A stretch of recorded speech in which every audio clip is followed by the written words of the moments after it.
So good morning, good afternoon, good evening, wherever you are in the world, and welcome to the Currie Spot with me, Jill Barham, and me, Amanda Potter. Thanks for coming back. And special guest, Fiona Gibson. Good evening, everyone. Thanks for joining us, Fiona. Would you tell us a little bit about yourself for our listeners?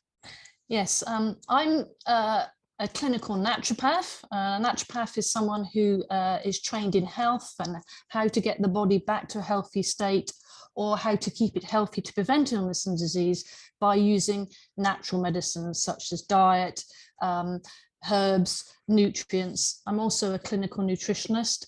I've been practicing for nearly 29 years. I'm also the principal of the UK College of Naturopathic Nutrition, and been lecturing on nutritional therapy and naturopathy for about 26 years. And I still run a practice, and I'm still seeing clients 28, 29 years later. She knows her stuff. Yeah, she does. Good, because we've asked you here today to help us and to help our listeners with this issue that they're referring to as transmission of spike proteins from vaccines. Does that even sound right? Yes, so it's been put out there that there's maybe transmission, or shedding is another word that's been commonly used out there, that potentially people who are having certain vaccines may well be shedding the spike proteins, which is obviously different from shedding, say, a live virus, which can be coming from live virus vaccines such as the flu vaccine. Right, so that's why they're referring to it as transmission rather than shedding. Yes, potentially, but a lot of people still call it shedding. You know, I'm worried about people shedding. There's evidence that people are shedding from having the vaccine that's obviously been administered over the last sort of 9-10 months. Okay, so it's a bit of a phenomenon, really, isn't it? Because it's not something that any of us expected to happen. But what's interesting, when you go back to some of the documentation, particularly from the trials, is that it's actually in the documentation for the trial participants. They are warned, you know, in the first month, don't do this, don't have close contact, because, and they call it shedding in their documentation, interestingly. So we don't want to confuse people, but it's not something that's being made up. It is actually has actually been referred to by one of the manufacturers, is what I'm saying. Do you agree? Yes. Yes, so it's definitely out there and definitely affecting quite a lot of individuals, you know, very specifically with specific health problems that they're now presenting because of it. Yes, and what's interesting is I know that you see people who have had the injectables and some who haven't, so you see a mixture of the two. Interesting question. I would say probably about 35% of my clients, because I do 3 or 4 different types of disciplines, have not had it. So I've already had 3 or 4 this week, either new patients or clients who have not had the vaccine. So Amanda, you've got a personal experience of this, haven't you? Of some of the symptoms that you personally suffer with. Can you just tell everybody a little bit about that? Yes, I find that if I spend any time with people who have actually had a vaccine, then I know they've had a vaccine, because I then menstruate far more than I would expect to. As I explained to you earlier, I've had 2 days off in 9 weeks. And so that's because I keep spending time with friends who are vaccinated and things. I'm not vaccinated, but that doesn't make any difference. I also find that if I spend time with somebody who isn't vaccinated, but their family members are, I get pains in my elbow. It's almost like my the first signs for me.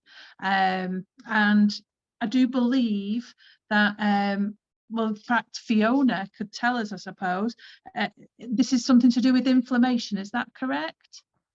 Yeah, so if you actually look at, let's just pick the actual disease itself. So the coronavirus disease, they've actually now pretty well accepted that the thing that does the most damage with the disease is actually the spike proteins that the virus creates, okay?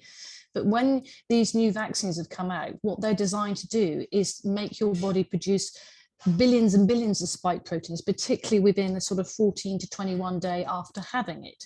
So it's the spike proteins in the disease that causes the damage, but also it's the spike proteins that your body's now been indoctrinated to make when you've had the vaccine. And spike proteins will attack certain areas of the body, particularly because they latch onto certain receptor sites. So particularly things like the heart, the brain, blood vessels, capillaries, the reproductive area, the digestive system, and to a certain extent the liver. So if you're potentially being exposed to spike proteins, whether it's in a vaccination, then that is just as liable to cause the damage that potentially the coronavirus does when you actually catch it. Basically, it's been shown to create inflammation in those areas of the body. So what we'd like to do is to help those people to understand how we can mitigate those symptoms. So I'm guessing, that some of the things that we'd like you to talk about are going to be useful for the people that have had the vaccination, or for people that have been around others that have had the vaccination that are suffering. And I just want to say that not everybody is as sensitive to being around these vaccinated people as others. So I know, for example, from spending time with Amanda, that she is super sensitive to this. And I know other people that are super sensitive. And I think, you know, for people like Amanda, who's basically very high vibrational, she's a Reiki master, she's very highly tuned in, if you like. So people like her, what I'm seeing are people like Amanda, they are much more sensitive than I am, for example. I have some indications, but not as dramatic as Amanda. So we don't want to frighten people. No. And to put everybody and say, oh, you know, if you're going to be around people, this is what's going to happen to you. But because I'm a menopause coach, I've had a lot of people in the last 8 to 9 months reporting those sorts of symptoms to me. Women who have postmenopause or haven't had a period for, in some cases, 2, and in one case 10 years, and have been around relatives post-vaccination who have started bleeding completely out of the blue. So this is definitely going on. Their daughters are getting heavier periods. The daughters are having periods earlier than they, you know, all of a sudden they're being around grandparents, particularly, it seems, when you've got 2 grandparents in the house. This is what seems to be happening. So I think we have to acknowledge it. But what we'd like is some real help on what we can advise people to do in general terms as to how they can, I suppose, reduce the inflammation that these spike proteins are causing. Does that make sense? Because the other thing you also got to understand is people who've had COVID have also got potentially still high levels of spike proteins. So Right. that can still then cause complications if you've just had it, as well as having the vaccine, or as well as being exposed through transmission or shedding. And my passion is always about empowering, you know. Absolutely. You know, the number one thing one should always do is basically reduce people's fear. And the only way you can reduce people's fear is by empowering them with practical things they can do. That means they're taking back control themselves. And once you have that empowerment through education, then you can do certain things that will reduce what those spike proteins can do. So there's been a lot of studies in the last year, and it's something I followed hours and hours and hours constantly, even on a weekly basis still today, constantly studying what has been shown to happen with this illness and disease, how it works, you know, how the virus usually it lasts for about 8 or 9 days, and then it potentially can go into its inflammatory stage. So the point is, it's this inflammatory stage that causes the problems with all of these 3 angles. Yeah. And that inflammation, a lot of it's due to, it's the spike proteins. So what can we do to reduce spike protein damage if you've had the vaccine, or you've been exposed to it shedding, or you just don't want the damn thing? So my philosophy is I don't want it. Well, how do you protect yourself? You protect yourself from warding off the spike proteins. I'm dealing with quite a few patients with long COVID as well. Yes, of course. And so, and from your point of view, from a clinical setting, you know, you're potentially exposed to people every day. Yeah, but it's also about maintaining health and preventing illness. That's one of the main philosophies of being a naturopath, is preventing. Not wait until you get it and then work out what to do. Absolutely. How do you prevent and maintain health? So that's a key philosophy of being a naturopath.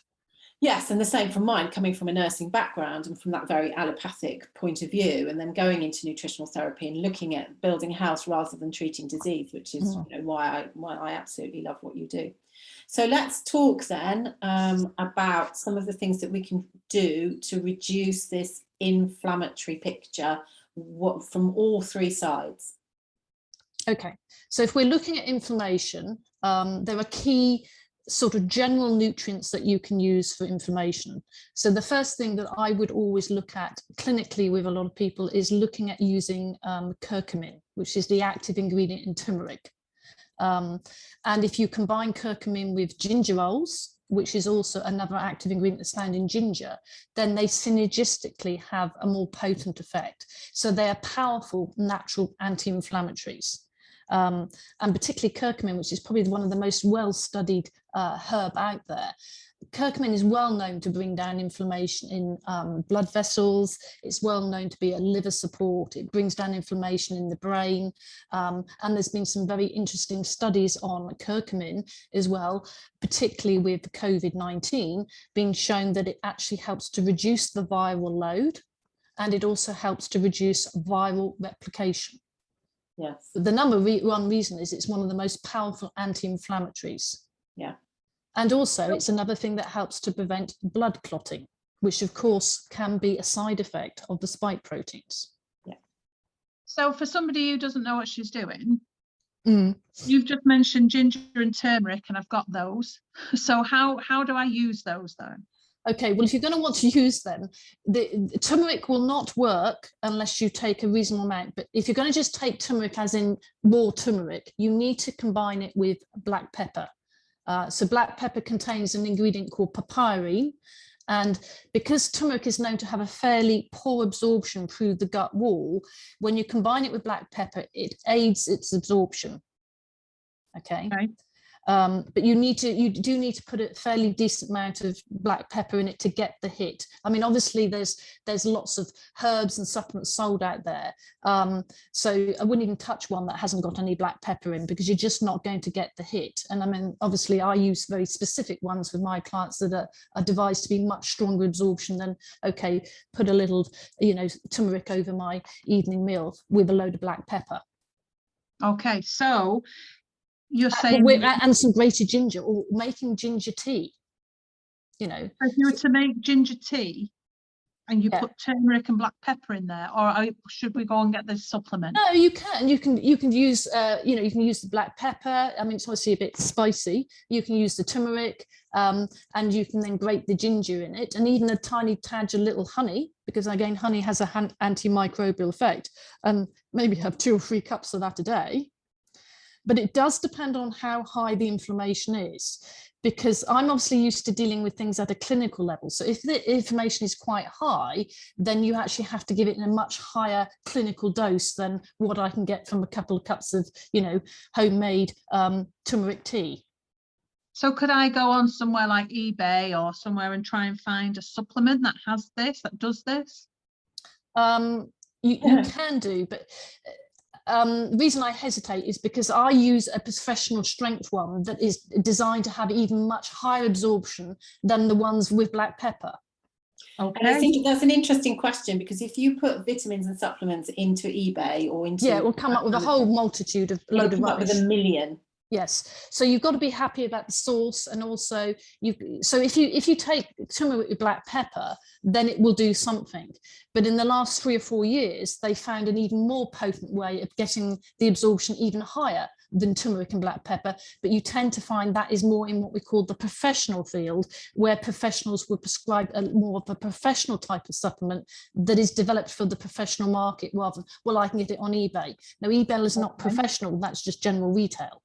Okay, so you suggest we would come and see you rather than just go and find something on eBay? If you've got genuine clinical problems and you generally want a clinical prescription for your particular needs, then if you want it done properly, you really need to consult a professional. Otherwise, go on eBay, go on Amazon, go on anything and just get some basic turmeric. But then you see, I wouldn't use turmeric, I'd use curcumin. Because you actually have to use quite a lot of turmeric to get a small amount of curcumin out, and it's the curcumin that's the active ingredient. Okay. So over the years, like, oh, people say, oh yeah, I take turmeric, and I say, yeah, but it hasn't even got any black pepper in it. You're just wasting your money. You know, and the most expensive supplement is a supplement that you either pee out or you don't absorb. So there's no point in wasting money on something that's actually not working, because it's not going to do anything. Are you with me? But as a general rule, if you haven't had COVID, or potentially you haven't had the vaccine, and you're pretty young, fit and healthy, and you just want to protect yourself, then potentially making that tea twice a day and putting it to the food would probably suffice. But you have to work out, the more health conditions a person has, the more inflammation they've got in the body anyway. The older we get, the more inflammation we have in our body. So there's a lot of other contributing factors as to how strong does it need to be for my individual needs compared to my grandmother's or my mother's. Okay. And you and I are the same. It's always, you know, it's food first, supplements after. It's not, you know, you don't give supplements to people and just let them eat rubbish. No, because the inflammation is partially being caused by the diet. So, you know, the most inflammatory food you can eat is sugar. Yeah. So sugar creates dangerous levels of inflammation whilst also suppressing the immune system. What you eat is part of this whole picture. And oh yeah, it has to be diet, it has to be supplements. I mean, it's you know, I always equate it to an overdraft. Health is like an overdraft, and if you're pretty ill, then you've got a pretty bad overdraft. So you can't deal with an overdraft by just putting extra money in. You've also got to stop spending, which means you've got to stop eating the naughty foods and know what to put in, because health won't come back from just cutting a few corners, not if you've got chronic health issues going on. Yeah. So it's like any toxicity that we suffer in the 21st century, you know, whether it's toxicity from pollution or from fear, stress, fear and stress, whatever that toxic load is. Of course, we've just now added a whole level of toxic load on top of that from a spike protein from whatever source, whether it's due to the disease, due to the vaccine, or due to transmission. So this is what we're dealing with. Wherever you were here, we've just added a whole level of toxicity on top of it, and you're never going to get over that, assuming that unless you were the most zen, untoxic person, which is, I believe, is not possible, unless you live in the middle of, you know, wherever. Middle of an island. Suffering with this 21st toxicity. So for me, it always has to be, you have to eat well, look after yourself in all senses, but then you go in with, well, okay, so where are the gaps here? Because there will be gaps. And ultimately, you know, it's a well scientific known fact that 90% of all diseases are due to what's called systemic inflammation. So unfortunately, the poor souls that may have died with that label with them, usually with comorbidities, they've already got very high levels of inflammation anyway. And all this virus made their immune system respond over abnormally and create even more inflammation. And it's the inflammation that actually caused the body to start self-destructing its own organs, and unfortunately they died. I hope people understand that, because we want to be part of the movement that takes away this massive fear that COVID is this evil thing in and of itself and is isolated, and you know, it's one thing that you have to worry about.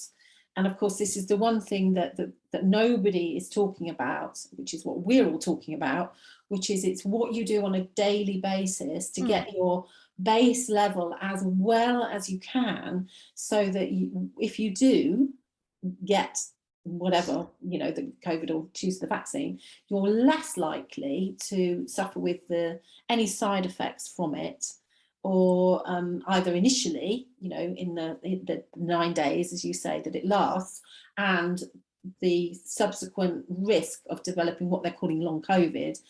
You and I know as some sort of post-viral thing. It's just a term that they're using. So it's all about building health, isn't it?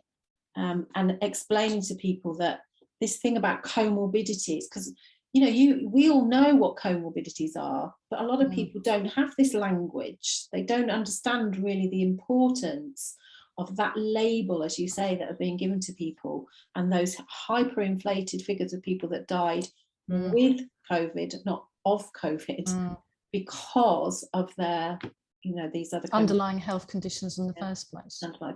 Yeah, so you have to look at it from, as you say, a whole point of view, because you could give someone as much curcumin and black pepper and gingerols as you like, but if they're biochemically dehydrated, i.e. they're lacking enough of this H2O, their body automatically creates more inflammation than if it's hydrated.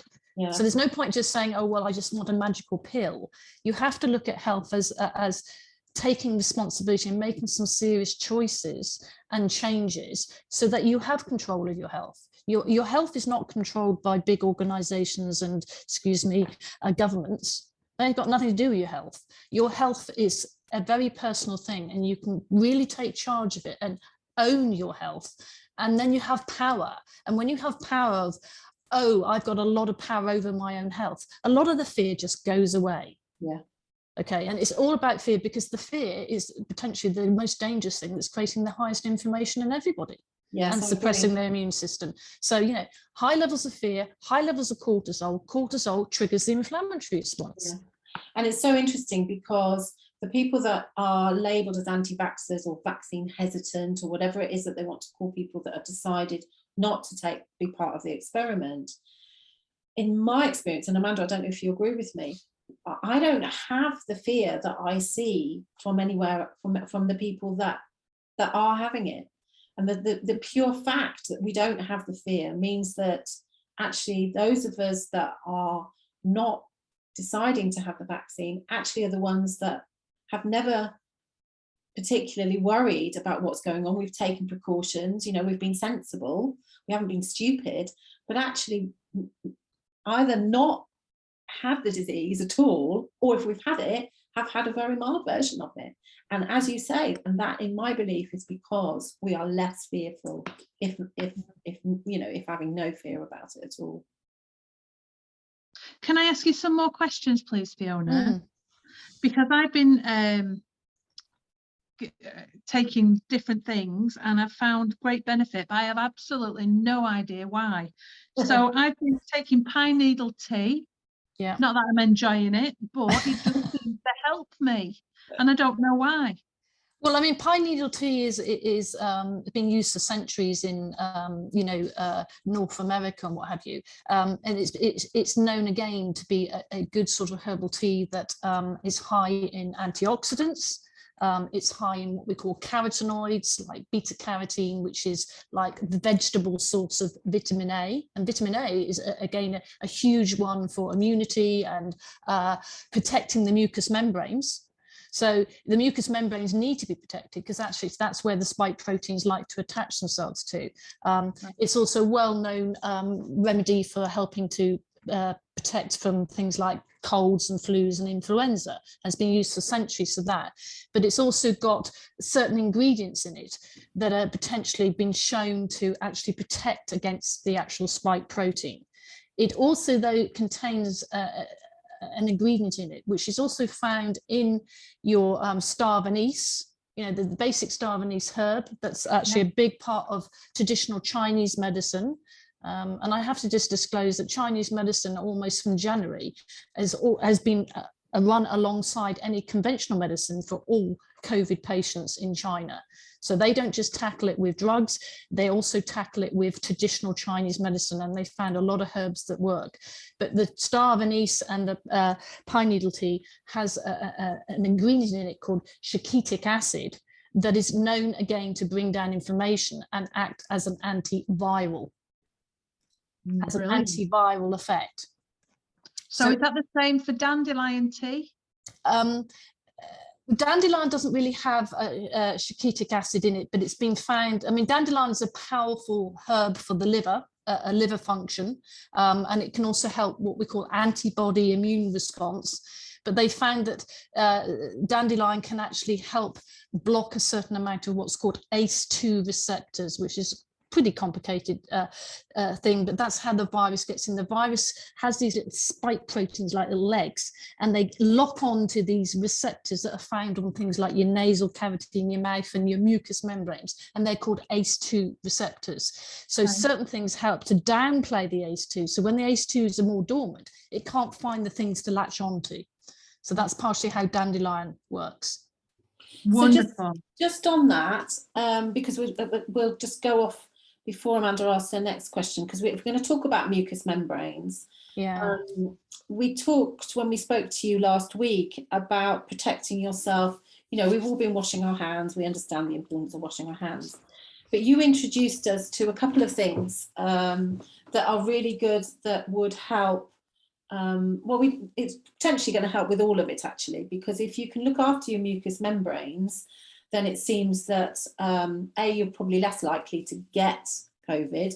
You're more likely to recover quickly from it if you do get it, because you're reducing, I presume, the kind of ability for these spike proteins to latch on. So these kind of nasal things, and we talked to simple things like even, you know, salt flushing, but So Amanda's showing one up that you've recommended. So can you just talk us through the two that you particularly use? Yeah, so there were studies done in March, April last year at Swansea University, in Swansea Hospital, where they were doing studies on nasal spray that contains a magical ingredient called iota-carrageen. And they were using that in COVID wards for COVID patients and frontline staff.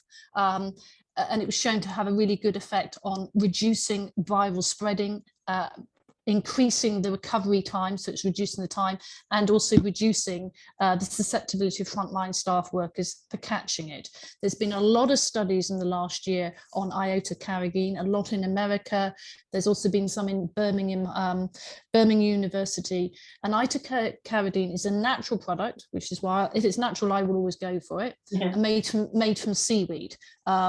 It's actually a product that's sort of patented from a German company, but research last year found, oh, well, there is one company that does at the moment use this particular iota-carrageen, and it's Boots the Chemist's Dual Defense, that is sold, which is sold as a remedy for cold and flu symptoms.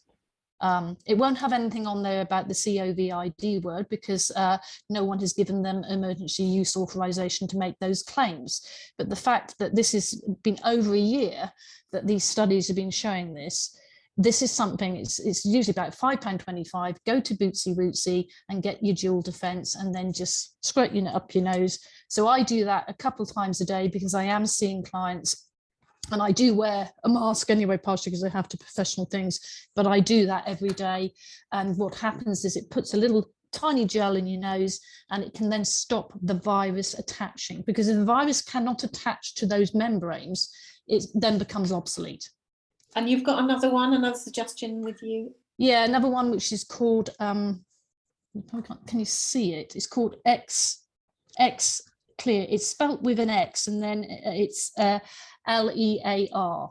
And that again, you can get that from eBay and Amazon, and that again has been sold as just a sinus sort of rinse and what have you, and that contains xylitol, which is made from a bark of a tree, which is like a natural sweetener, and also grapefruit seed extract. And the grapefruit seed extract is a well-known natural remedy that a lot of naturopaths and people who understand natural medicine use, because it's known to be antiviral, antibacterial, anti-yeast, antimicrobial, powerful antibiotic.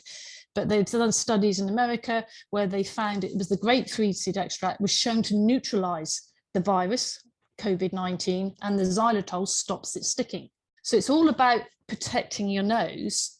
But yeah, simple things like either a neti pot or these Neilmed little bottles you can get with just plain bit of, they come with salt sachets you can put some filtered water or boil your water and put it in, and just rinse your nose a couple of times a day.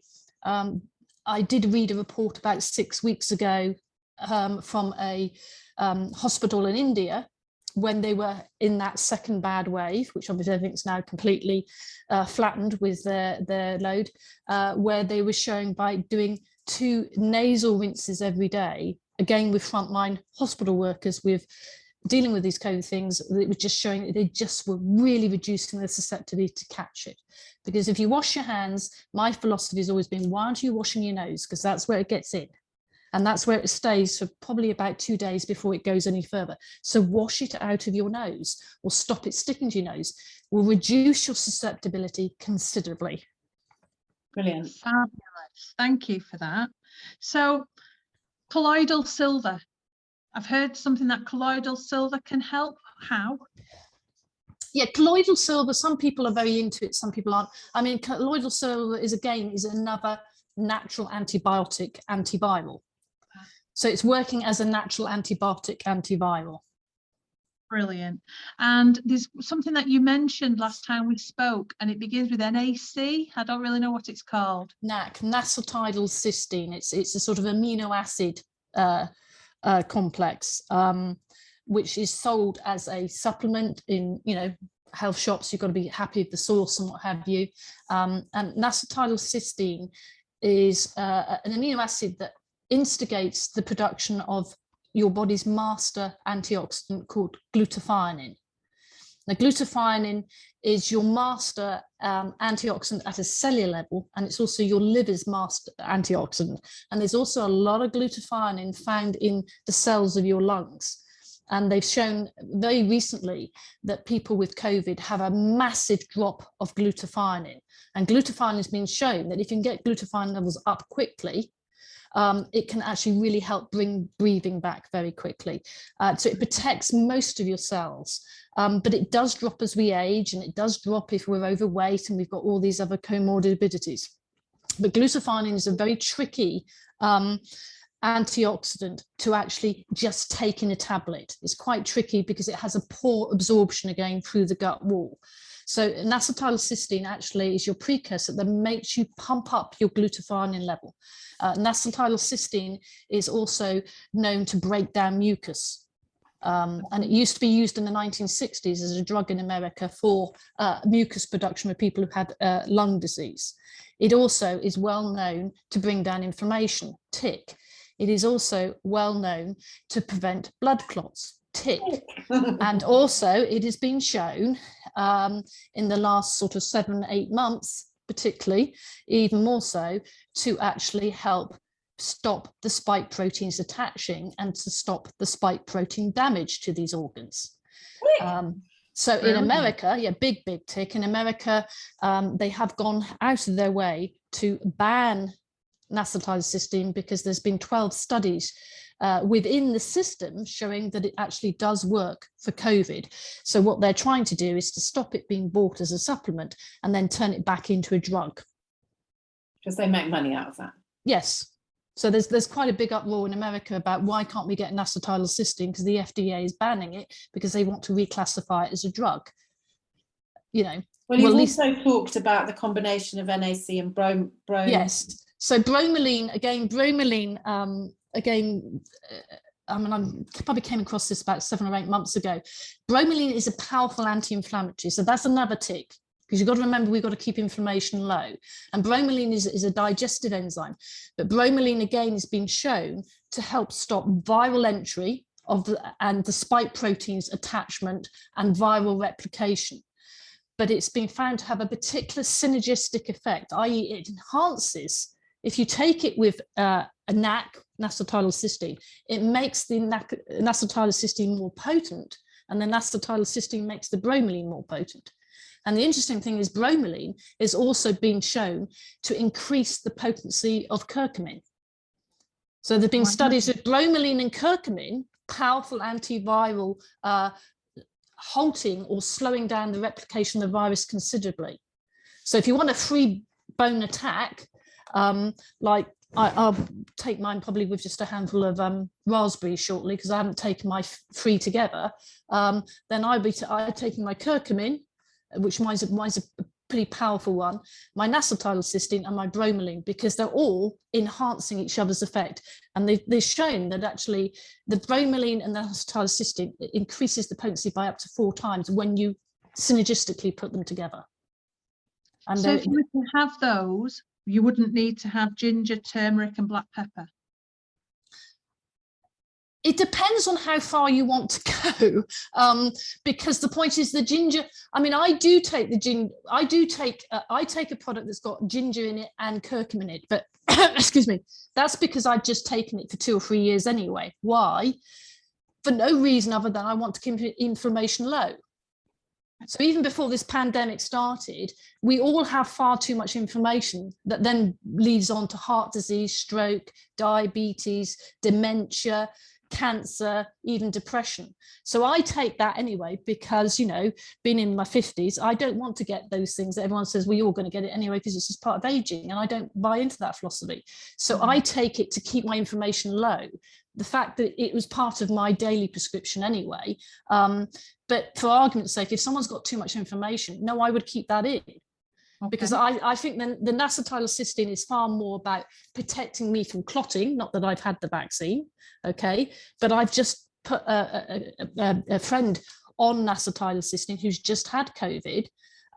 She has had the vaccine as well, and she said, do you think I should get the booster? And I sort of hesitated. She said, no, I think you're right, Fee, I don't think I need it now because I've got my natural protection. And I said, but I'm going to put you on N-ACETYL cysteine because I need to pull you up because you're still not right. You've got what you call the brain fog and you still don't feel right, but I also don't want you getting clots.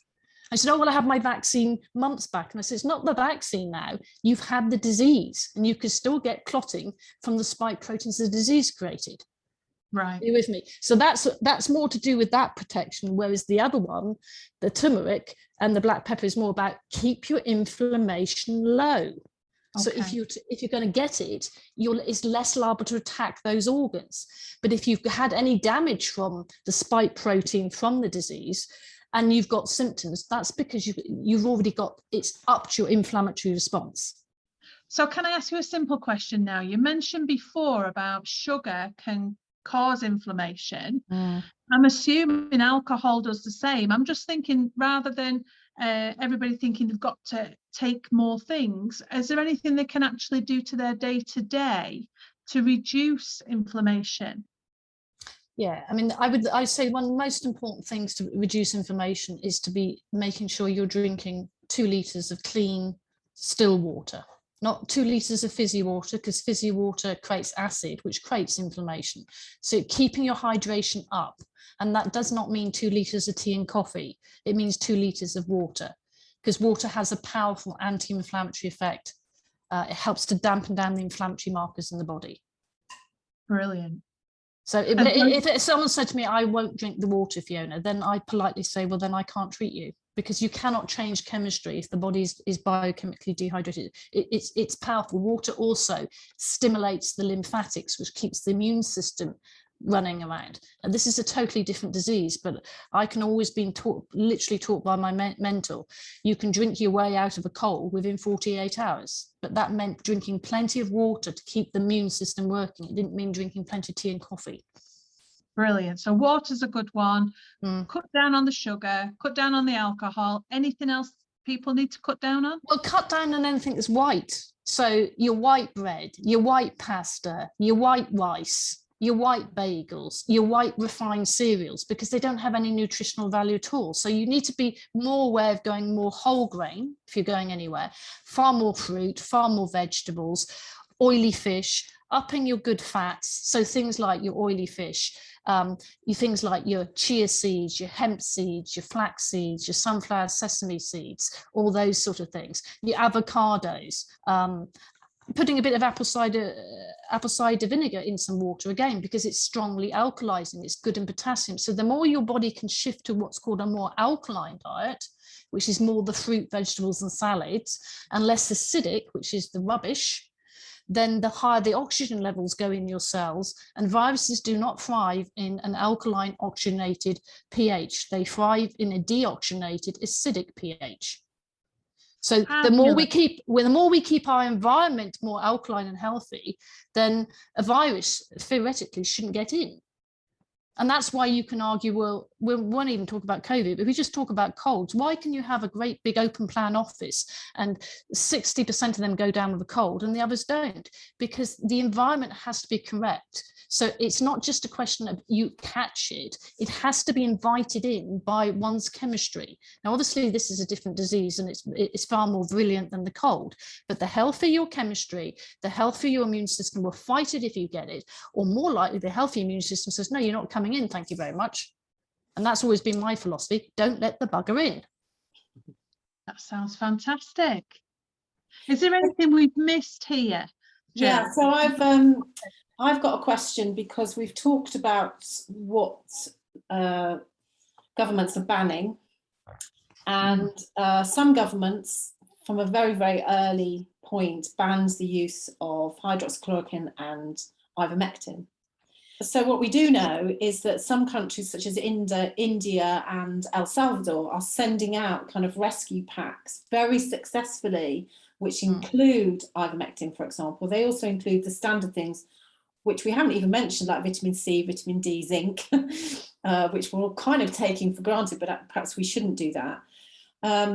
So can you explain to us a little bit about the role of ivermectin? Because I also spoke to somebody the other day who was saying that when he was tested positive for COVID and registered himself, he was sent the opportunity to go onto a trial that included ivermectin. He had the opportunity. It's a blind trial, so he wouldn't have known if he was on it or not. So it seems to be dribbling out now, even in this country, and they are saying that in some countries they're using ivermectin in hospital. Japan, they are. I think Japan's now completely authorised it as a COVID treatment. Is it? Yeah. Yeah. There's a lot of countries now are definitely India has rubber stamped it that it's got to be part of a COVID treatment. Mexico City, I think since last December, they've been giving packages that arrive at your home if you've got a positive PCR, as in a home package. This is what you take if you've got COVID. They are using an antibiotic to stop secondary bacterial infections, which can then cause the pneumonia. Well, then you can just take, well, why don't you take oil of oregano, or again, the grapeseed extract? They're such powerful antibiotics. They're giving people anti-inflammatories. Yeah, or well, that's your colloidal silver or omega-3, yes, which is also an anti-inflammatory. And they're giving people anti-inflammatory. Well, that's where I give them the CURCUMIN. Do you know what I mean? And then N-ACETYL. So, and then they're also giving them potentially blood thinners.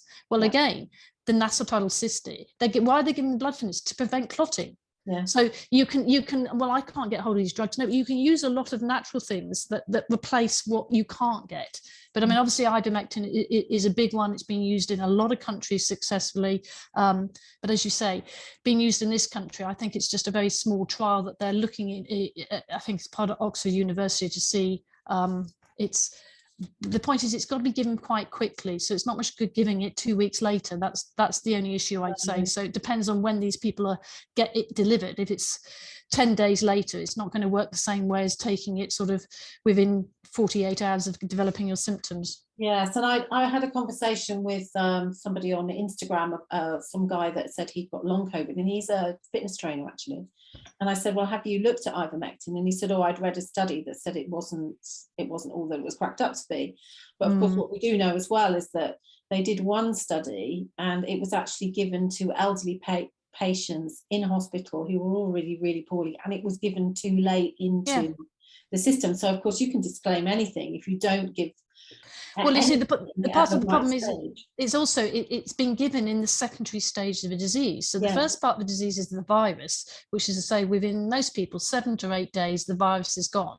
And this is where you'll get a lot of people saying, oh, I seem to get a bit better, and then I got a relapse. No, the relapse is the secondary stage of a disease where it goes into the inflammatory stage, and it has to go into the inflammatory stage before the poor souls are going into hospital.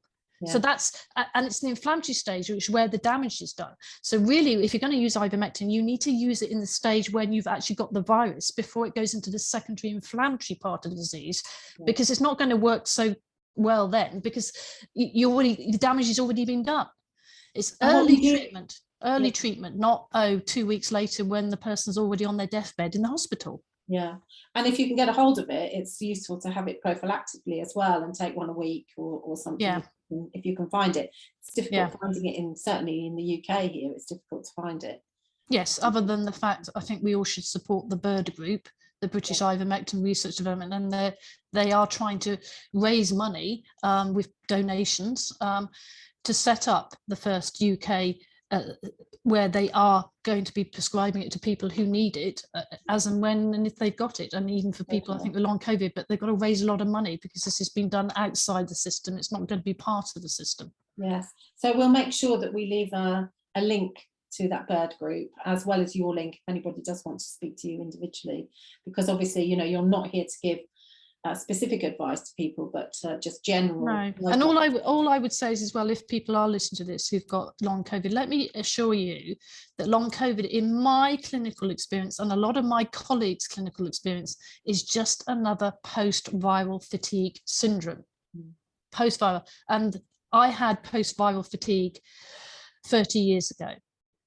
And I'm quite happy to disclose one of the reasons why I wouldn't have this, besides it goes completely against my professional and personal belief systems as a naturopath, is because the last time that I had my last injection, I started becoming very ill within about an hour of having it.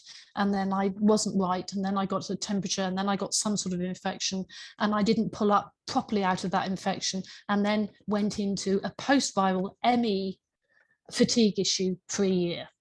And it was nutritional medicine that got me better. And it wasn't the only thing, but it was the straw that broke the camel's back, and my body just collapsed. And post-viral fatigue is what long COVID is. It's now just got a different name, but they're not going to get very far, because I've had already loads of people saying, well, the doctor says. So the doctor said to someone this week, oh, they'll give you antidepressants. He said, yes, you're right, Fiona, they're going to give me antidepressants. I said, well, that's not going to get you better. And he said, but he also said he'd give me, line me up with to see a physio to see if it would get my energy back. And I said, well, having a physio session won't. He said, well, he hasn't got a clue. And I said, well, they won't have a clue, because they never had a clue with fibromyalgia ME. But the point is, it's another post-viral fatigue. So anyone with ME or anything like that, I've already had 2 people this week who haven't got long COVID, but they're all complaining of brain fog and all that stuff. This is not a new symptom, but potentially it's a new symptom to the medics who are not used to dealing with it. Yes. So it's not the end of the world if I've got long COVID and the doctors don't know how to deal with it, but you've got to look at how do you get the body back to a healthy state. And I'm afraid drugs don't get it healthy. So it's another post-viral fatigue, but it's now got the name long COVID because it's following this particular virus as against the one that other people had 20, 30 years ago. You can get post-viral fatigue with flu. Yes, or with Lyme's disease, or exactly. So, but that's potentially what's been put out there, frightening people. And again, in the press today, their government is strongly recommending children. Now there's something 2 vaccinations to prevent long COVID. So they're pushing that to try and scare children. You don't want long COVID, so you're going to need 2 vaccinations now. Yes, you want to protect yourself. And that is partly my ethos to telling people, no, you don't want long COVID. And I'm speaking for someone who had ME. So my belief system is protect yourself from catching it in the first place, rather than, well, let's just work out what we do when we do catch it. That's not the philosophy. You need to protect yourself and be prepared. I think this is fantastic that we can come together like this and have loads of natural solutions, and also know how we can reduce inflammation. I'm learning something every minute of this conversation. So thank you for joining us, Fiona. Is there anything else that you want to ask Fiona, Jill? The only other thing that we talked about, there was an oil that you recommended. Oh, yeah. I prescribed that to patients today for brain fog as well. So that's interesting. Yeah, black seed oil from the Nigella sativa seed. So black seed oil is a traditional sort of oil from what's often known as black cumin or the Nigella sativa seed, which is part of traditional Islamic medicine. So it's very big and has been for, well, thousands of years in what we call sort of Middle Eastern countries, India, Pakistan, or what have you. But it has a powerful natural antimicrobial effect, antiviral, anti-yeast, and anti-parasitic. And I've already said to you, there is a link with why is it the antiparasitic herbs and potentially hydroxychloroquine, you know, ivermectin, the ones that seem to be working are the ones that also seem to work on parasites. So I'm not the only one. I've linked up with 2 of others that keep saying, what is it going on about? Why is it antiparasitics that work? But this is a powerful, again, anti-inflammatory. It's powerful for lung infection. It's well recorded for being used for Ebola. It's well recorded for being used for HIV. It's well recorded for being used for SARS-1, which was around in 2002, 2003. And there's been studies in Japan, Canada, and Pakistan. I think there's a 3rd study going on now with black seed oil being used with COVID patients hospitalized. Again, let's treat them when it's too late rather than early, along with honey. And it was shown to reduce, I think their recovery time went down to about 3 to 4 days instead of 7 to 10 days. So again, it brings down inflammation. It is powerfully antiviral, antibacterial. And I get very passionate about this and I can get quite upset about it. What I find amazing is there has been stacks of studies done in the last 1.5 years where scientists are studying natural products. But the problem is the information is then being squashed and not being put out there for the public to say, well, that's interesting. Well, that won't hurt me. Why don't I just try it? Because it's been shown to do something positive.